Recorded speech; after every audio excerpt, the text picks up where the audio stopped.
जो लोग कहते हैं कि चंपावत सिर्फ एक छोटा सा डिस्ट्रिक्ट है, शायद उन्हें नहीं पता कि कभी यही पूरे कुमाऊं किंगडम की राजधानी हुआ करता था। चंपावत सिर्फ उत्तराखंड का एक डिस्ट्रिक्ट नहीं, बल्कि पूरे कुमाऊं की हिस्ट्री की शुरुआत है। माना जाता है कि इस जगह का नाम राजा अर्जुन देव की बेटी चंपावती के नाम पर पड़ा, जबकि प्राचीन ग्रंथों में इस पूरे रीजन को मानसखंड और कूर्मांचल कहा गया है। 10वीं सेंचुरी में सोमचंद ने चंद डायनेस्टी की स्थापना यहीं की और चंपावत को अपनी राजधानी बनाया। करीब 600 साल तक यहीं से पूरे कुमाऊं पर शासन किया गया।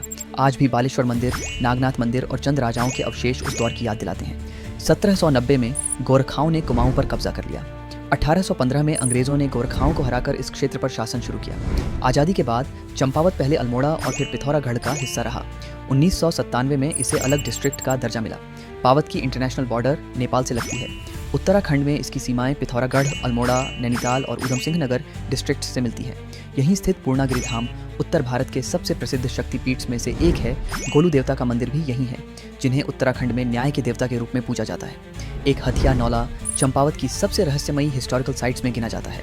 मान्यता है कि इसे एक हाथ वाले कारीगर ने सिर्फ एक ही रात में बनाया था। लोहाघाट के पास मौजूद कोली ढेक झील आज भी उत्तराखंड की सबसे कम एक्सप्लोर्ड लेक्स में से एक है।